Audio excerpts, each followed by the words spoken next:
Welcome to the Marketing Millennials, the No BS Marketing Podcast. I'm Daniel Murray, and join me for unfiltered conversations with the brains behind marketing's coolest companies. The one request I tell our guests, stories or it didn't happen. Get ready to turn the up. We have to stop being so risk averse. And this comes from someone that's at quite a large established skincare brand. We all have to embrace the risk and have fun with it. Marketing is fun. What is up, everybody? Welcome back to another episode of the Marketing Millennials. Today, I have a really awesome guest. She runs marketing for a well-known brand that probably most people have used in their life, Cetaphil. She'll give you a little background, but excited to chat. We're going to chat about culture relevancy and all things marketing today. So welcome, Tara, to the podcast. Thank you for having me. It's such an honor. Following you and your channels make every day brighter for me. I appreciate it. I want to get started about how did you get into marketing? Okay, so I'm going to try to not be too long-winded, but from the time I was a little girl, I grew up in rural Central California, and my dad's a third-generation pistachio grower. And so I spent a lot of time with my mom shuttling me to dance classes as a little girl. And all there was to talk about were the billboards on the sides of the road in Central California across all the cotton fields and the almond trees. And so I, from a young age, became really passionate as a marketing critic. I would critique every single company and brand's ads that were on the side of the road. And if any of you have grown up in a small town, you spend a lot of time consuming media, whether it's commercials or it's magazines or whatever it is. I just became really passionate about looking at ads and knowing with my gut how amazing it would be if a brand could shift the look and feel or the message to be successful. So I remember telling my mom from a very young age that my dream job would be to work for brands and to help guide their marketing strategy. That's really cool. I mean, not many people have that experience that they know from the beginning that they want to get into marketing, but it makes sense by being in a town where all you see is billboards everywhere and you pick up magazines and you're consuming media and you just have that time to diagnose all the good and bad marketing out there. And there's a lot of bad. Yeah. And I always say people recognize the bad more than the good. That's why marketing sometimes has a bad name out there, because people see the bad and critique the bad. But there's a lot of great marketing that people don't see. And that's probably the point of it, that they don't see it. But I want to get into the topic of today. And the topic I really want to talk to you about is what inspired your passion for keeping legacy brands culturally relevant? Great question. So I have a pretty diverse background. And when I graduated from college, I knew I wanted to go into beauty or fashion because that's naturally where my personal interests lie. And I ended up going to Fiji Water. And what was interesting about Fiji Water was that while it wasn't necessarily in fashion or beauty, it was a commodity. It's something that everyone needs. And so for me, I became fascinated with the idea of how do you make something so common, so relevant, right? So perhaps I'm just addicted to the challenge of it. So while Fiji Water isn't exactly a legacy brand, it was water. Like, what's older than water, right? And so can you, as a marketer, I'm super passionate about this idea, can you examine something that is so common and make it so cool and desirable and give it a bit of an edge over its competition? And so I think that that's just something that I'm a little fascinated by. And then being at Cetaphil now has been, for me, the ultimate challenge, I think. But I've always just been in love with marketing. And I am someone, maybe I have a love of nostalgia too. And so the idea of looking at these brands that I grew up with that maybe had fallen out of favor compared to the newest, hottest celebrity brand, for example. The idea that Gen Z in particular loves nostalgic brands as well felt like a great time to kind of bring that back for me. Why do you think a lot of brands out there struggle with being culturally relevant? As someone who's been at brands that are small and big, I think by the time you work to build a brand that is considered iconic or legendary, you're a big brand. It's a machine. And as you get bigger, so does the risk, right? Whenever you touch any element of the brand, be it part of the brand image or the marketing model or even educational materials, it's considered a risk. And I think that older brands, what they did to get to where they are, they thought would keep going, right? And I think, you know, you and I are both marketers, and I think the playbook for marketing success was kept the same for a long time, and maybe even for decades. I'm personally a big Mad Men fan, you know, and I love to watch Mad Men and think about what it must have been like to be in marketing back in the day. And now I feel like what's working in marketing is changing week to week, month to month, right? So the playbook is changing, and I think heritage brands weren't quick to adapt necessarily because they're risk averse. That makes sense. I mean, a lot of people, you don't want to reinvent the wheel if the wheel's been working for a long time, but you also risk the wheel stopping if you don't reinvent it. So, one thing I wanted to get from you too is how do you approach like redefining a brand's relative while respecting the heritage of a brand? So when I joined Cetaphil, I did a lot of investigating amongst my peer group that came from similar brands, and I also met with a lot of our regions. And one common theme that had become a bit of a saying was to strive to be as common as possible and only as different as necessary. And I felt like if that is the way, I think that says so much about the way heritage brands operate. So to move forward and to shift any of that, I think it starts with a blend of art and science. So as marketers, I think part of that is trusting our gut.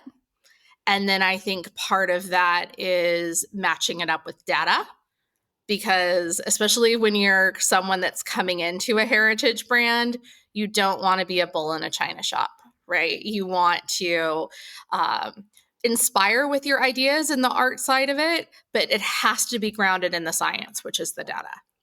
And so I came into Cetaphil with an open heart and an open mind, genuinely just a fan of Cetaphil. And I came in thinking, oh my goodness, if the brand is working as it is today with the image that it has and with the working marketing model, I won't touch it at all. But what I found through looking at data and through talking to the consumer, talking to the retailer, was that there was an opportunity to shift. And that was rooted in data ultimately. What was the key data points that you looked at to see that hey, there is an opportunity here, or what should marketers be looking at to find those opportunities? There were three key points of data that I looked at. The first was consumer retention and acquisition. Okay. And what we were seeing was that our more mature consumers that were the ultimate brand loyalists, like they were continuing to be loyal, but we weren't recruiting at the younger generational levels. And so, due to the way life works, it's really important to make sure that you continue to recruit. And beyond that, we know that Gen Alpha is going to be the biggest population in the world's history within the next 10 years. So, it's a responsibility to look at that. So, it wasn't intentional, but we had a leaky bucket, as we would call it, with the consumer. We have to keep refilling the bucket on the consumer side. And then we looked at focus group data around consumer perception, asking groups of over 100 people broken into groups of 12 how they perceived our brand and how they perceived our competition's brand, and asking them this great question, which is, if all of these brands were at a party, how would you describe each of these brands? Is our brand the cool girl? Is our brand the wallflower? Is our brand the try too hard, etc.? And anything over I'd say 30 to 50 is something we consider statistically significant, and we had over 100 people that we spoke to, and they had a common denominator, which was that they felt like Cetaphil had a really massive opportunity to become more known for something and to become a little bit less vanilla. And it wasn't offensive. The product was loved. And so we were able to guide our strategy from there. The third element that we looked at was trust, consumer trust, and perceived efficacy. And so asking the consumer, hey, do you trust our brand? Do you trust us for results? And then asking by product category specifically, like, do you trust us more for cleanser? Do you trust us more for body cream or for serums, etc.? And then that collectively allowed us to get really, really surgical. So these three things I'm talking about now are certainly not inclusive of all the KPIs we look at. But if you're considering looking at brand health, I think it's a good way to look at, one, where is your consumer demographic lying? Where are you losing consumers in the journey? And where are you acquiring consumers? And then nothing beats the focus group of sitting down and talking to as many customers as possible in a controlled environment, asking the same questions, and then asking the hard questions around consumer brand trust. What I think you said really interesting, and I've had people on the podcast talk about this before, is the mature audience are normally like the brand loyalists, and that's just how their consumer behavior is. But Gen Z, Millennials, and then maybe Gen Alpha is getting in there, but are very like discoverability, and even more Gen Zs are more of like, I'll try anything. I'm just testing everything out. I don't care. I don't really have a loyalty. So how do you work with different generations? How do you make sure your marketing talks to the Gen Z, the millennials, while staying true to your brand loyalists? Great question, and a loaded question at that. It's very loaded, but I had to ask because you're marketing to a lot of different people, so it's For interesting. sure. So controversial response might be, the truth, which is that I believe you can't be everything to everyone.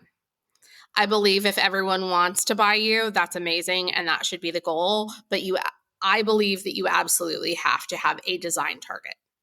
And so, based on the opportunity that the brand had and the challenge that we had, we decided to do something a little bold, which was shift the design target to Gen Alpha, essentially. And that's based on the insight that typically, if we could do that successfully, without doing anything that was too bold and too jarring, right? Because we're self-aware enough to know that we are a mass skincare brand, right? We're not looking to shake the table too much, but ultimately what we decided to do is to position the brand with that Gen Alpha design target, knowing with the hypothesis that it would still appeal to older generations who are looking for what is desirable, honestly, and that worked. So it's a multifaceted response. So as we were working with our creative agency, Dingle, on our rebrand, we stopped and did consumer testing along the way to ask not just our Gen Alpha target audience, but millennial plus too. Like, what do you think about this? Do you find this more appealing or less appealing? Do you find it more scientific or less scientific? And what we found was that although we were using Gen Alpha as a target audience, the older demographics found the rebrand the most appealing and the most scientific, even more than Gen Alpha themselves.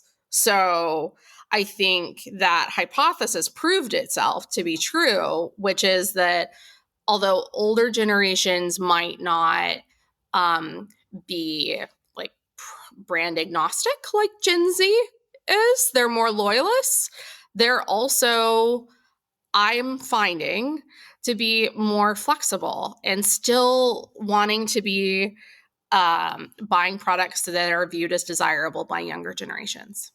Yeah, that's a very interesting insight. Also, I think a lot of the Gen Alpha parents are pretty much elder millennials, maybe even Gen X. So they are the parents of these people. So they are the ones usually probably buying for the Gen Alpha. So you kind of have to appeal to that audience while appealing to Gen Alpha. And it's cool that you blended both of those, and because they ultimately are going to make the ending buying decision for the Gen Alpha. The Gen Alpha might be the one pushing them along, but Yeah, for sure. And I think, we also know from consumer studies that Gen Alpha, what resonates with them so much is authenticity, right? Like I think we're so tired of hearing the word authenticity these days, but it's true. And so we intentionally made sure that our rebrand campaign was age inclusive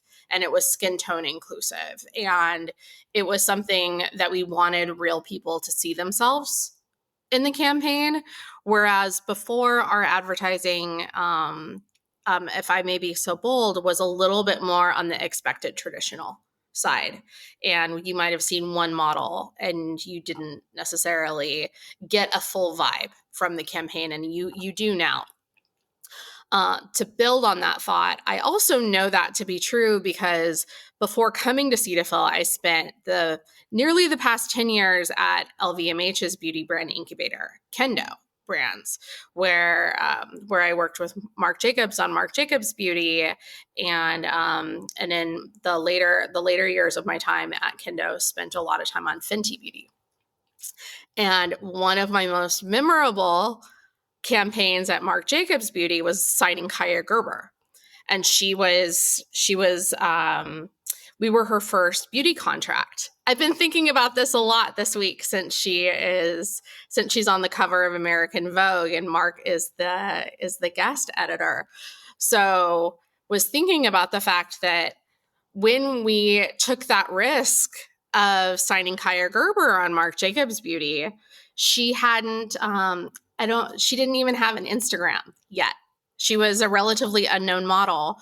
But what was so incredible about that campaign is that it not only connected us to the younger generation, but for Millennial Plus, those of us that grew up with her mom, it just like hooked us at our heartstrings.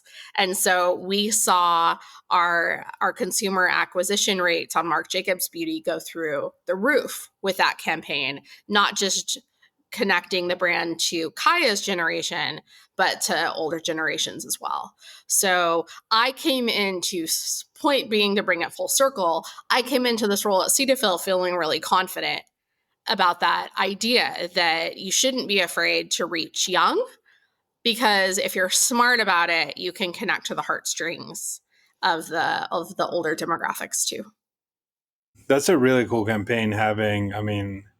Obviously, having her mom being so famous, and then you taking a risk on that, which I think it's a very good educated risk that she's going to be popular too because of her her mom, but it's still a risk per se because nobody had used her as a model. So I think that's like what you said at the beginning, like using pretty much your data, but also using that art part of your marketing brain to make sure that this is how this campaign should go down.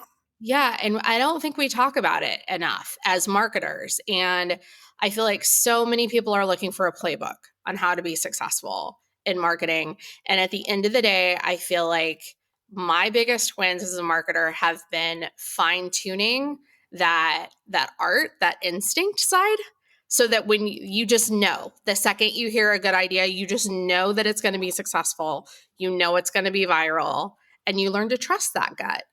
And I think that that's a muscle that we can build and we can flex as our careers go on. But it's not something that you can learn by reading a book on marketing. That's for sure. A lot of trends lately also have like a mixture of using obviously influencers, celebrities, but also using real people. So how do you balance those three categories of like the celebrities versus what influencers are big, and then also how to use like UGC from actual customers using the product? I am very much a product marketing purist. So for me, as we talked about, younger generations are less brand loyalists. They tend to be more product loyalists. So for me, it starts with the product and the idea around the product. And the right person to front a campaign for a product could be a celebrity, it could be a real person, it could be 100 real people, or it could be an influencer. I think so. I'm open to using all of the above, honestly. That said, I do think you're right. We're at a moment where we're seeing a lot of different trends. And I do believe, as controversial as this may sound, that we're at a moment where celebrities have diminishing power over in the area of marketing. And I think for celebrity to work, I think for the past few years, it had to just be very authentic. And now I don't even think that's enough. I think for a celebrity to work, the concept has to be right. You have to near break the internet with what we would call a chaotic marketing concept. But I think at the end of the day, the celebrities that are commanding huge dollars, like for me, I would much rather, probably 90% of the time, assign like an influencer that in place of a celebrity that has perhaps a smaller following, sure, like numbers to numbers, but someone that has this incredibly trusted affinity with their audience. And and then I think to support that campaign, real people using CGC, like consumer generated content, to make the product and the launch completely unavoidable. So I think you either have an influencer or you have a celebrity or a suite of any of that combination be in your official campaign, but you have to have real people as your advocates flooding the internet with consumer generated content. I have a lot of conviction about this right now, and I've spent my career working with incredible A-list celebrities and emerging celebrities. I think that what can really, really work, and I'm a huge fan of what Skims did over the past like 12 to 18 months, where it seems like as soon as a celebrity begins to emerge as popular, on White Lotus, for example, a campaign drops. The fact that Skims has the foresight to know who's about to emerge and become culturally relevant at that moment, a campaign drops, is brilliant. They're able to work in real time because they have that foresight. On Cetaphil, we took a risk with signing Katie Fang. We were getting ready to come out with our salicylic acid gentle exfoliating range, and we had all these conversations. Do you sign a celebrity? Do you use a model? Do you use a product image? And at the end of the day, I thought, Katie Fang is the queen of the get ready with me amongst Gen Alphas. And she loves skincare. So why don't we go to Katie Fang and ask if she would want to front a Cetaphil campaign. And I had had personal experiences watching her convert to sales in my previous life and thought, if she's a Cetaphil fan, we should do this. And she had been using it since she was a baby, turns out, as had her whole family. And we were able to look at the KPIs following this campaign, Danielle. This is the first time that Cetaphil, a 77-year-old brand, had signed anyone like in a significant way, especially an influencer. And we put her at front of in-store activation, front of all of our streaming television, advertising, everything. And we looked at the KPIs. We looked at the Google trends. We looked at the Amazon sales. We looked at all of the engagement. And media had been turned on for this product before it went live, before Katie had been announced. And what we saw was, it wasn't until Katie Fang announced the collab with us and we had our that people started searching about for the product, and it wasn't until we had a pop-up event with her and this phenomenal dermatologist from Canada, Katie Belesne, that and it was in Soho in New York, and that was where sales spiked on Amazon, essentially. So as much as we want to play this game with media dollars, creativity and making bets on influencers as faces of campaign can be the biggest rewarding like initiative, I think. I think that's a super cool story, and I want to also ask you, like, how do you stay culturally relevant, and how should marketers stay culturally relevant? Because I think you have to be consuming a lot of things to know that Katie was culturally relevant. Great question. I spend probably 10 minutes every hour scrolling TikTok. And before I go to bed, I spend at least 10 minutes scrolling YouTube. And I make sure that I'm on X twice a day. And that is part of my program. And I make sure that my team operates in the same way. And because I am a very old millennial, I I also love media and I'm always reading the news as well. So I not only know what's trending, but I know what's being perceived as relevant by the news media and by journalists, which is also something we have to take into account when we make these decisions. But I try to stay relevant through being very disciplined with checking social media. Honestly, I'm American, obviously, but I live in Switzerland, so my feeds are really unique because I get like the full stream of Euro trends as well as American trends. But I love it. I'm obsessed with it. We have to know what's happening out in the world. And that's genuine. I'm not doing it because I'm obsessed with being successful. I love human behavior and what makes products sell.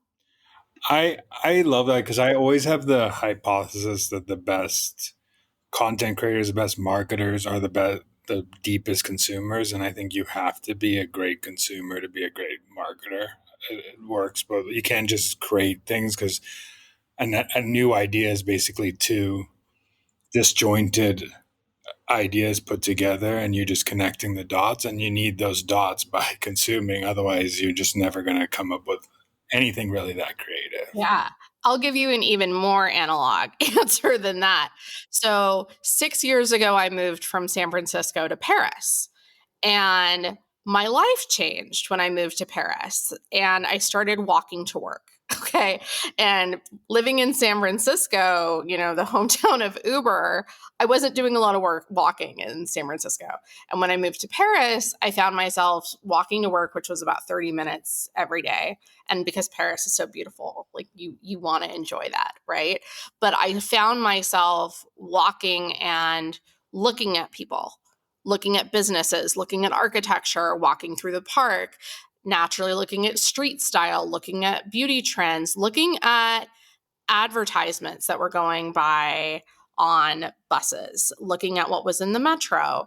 And I had never been more grounded like in nature or what was happening around me. I wasn't just rushing to hop on in an Uber or rushing to the airport.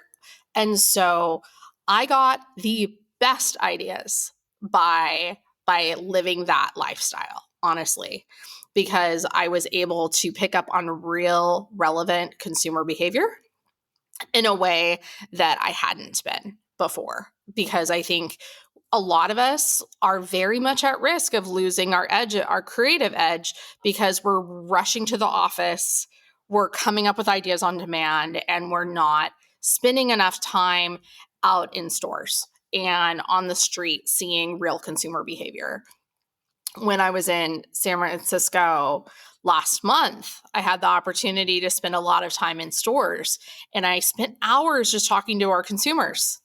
Literally standing in Walmart in my Cetaphil sweatshirt, asking consumers what brought them in, what made them want Cetaphil. And that was incredibly eye opening for me. And I recommend that every marketer do that. Yeah, I think another part of it is there's so much you can only get on social media because it is tailored, it is to your interests. There's so much different things you can get from just walking in a culturally relevant city like Paris or New York, or where you can actually feel what consumers are doing and see what consumers are doing. And also looking at going to different cities and looking like what billboards are they showing in this city versus city, like what stores are people going to, and what are the different stores in this city versus. You can learn so much about a city by looking at the billboards, looking at the stores that pop up, looking at, because you could tell, like for Paris, obviously it's fashion everywhere. Everything's fashion. You can tell it's a fashion city. If you go to Austin, Texas, it's all health brands, and you know it's a health city. You could tell a lot about a city by what stores and what advertising they're doing there. Absolutely. I remember walking to my office and back. And at the time, I had just moved to Paris. Okay. Like I was hungry to understand who was relevant and what was happening culturally in Paris at that time.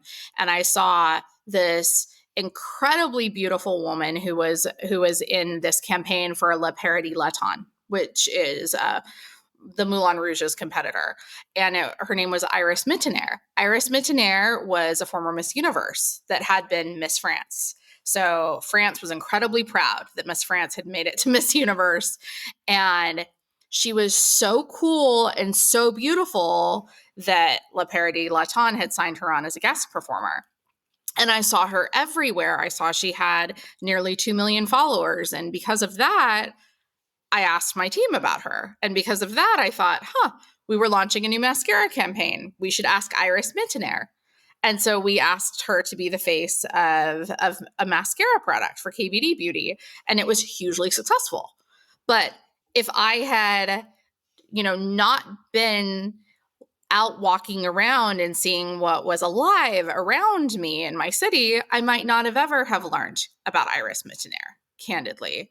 So I'm really passionate about that. And what is a marketing hill you would die on? Ooh, marketing hill I would die on. Mm, that execution is everything. I think that just because your brand is priced a certain way doesn't mean that you should not put your best foot forward. I believe we should always do our best in terms of how we show up. I think about McDonald's a lot. And the experience is the same no matter where you go around the world. They might have a localized menu, but McDonald's is McDonald's. And I think we should strive for complete global consistency through excellence of execution. I always say like consistency is the number one trust builder in the world. If you can stay consistent and people, you show up consistently wherever you are, even with creating content or doing whatever you do at work as a brand, you are seen way more trustworthy if you are that consistent person or brand that just keeps showing up that way. Um, and obviously, the last question I have for you is where can people find you and what you're doing? So I would recommend, from a brand standpoint, Cetaphil. You can follow Cetaphil on Instagram and TikTok and YouTube. And myself personally, I am pretty active on LinkedIn and on X and Instagram. As we heard early in the conversation, you have your 10 minutes a day of TikTok, you have your X time, and you have your YouTube time. But there's other, we didn't talk about the LinkedIn time, which is not really for your brand, but for yourself. But so you're always on social. That's good to know. Well, thank you so much for joining, and I really appreciate it. Thank you, Daniel. It was an honor to be on your podcast. I'm a huge fan of what you do, like I said before, and I really enjoyed it. Thank you so much. Thank you. Thanks so much for listening. Keep tuning in to hear more great insights from the coolest marketers from around the world. If you haven't already, make sure to subscribe and follow the Marketing Millennials podcast on Apple Podcasts, Spotify, YouTube, or wherever you get your podcasts. And if you like what you hear, I would greatly appreciate you giving us a 5-star rating. It helps bring more marketers into our community.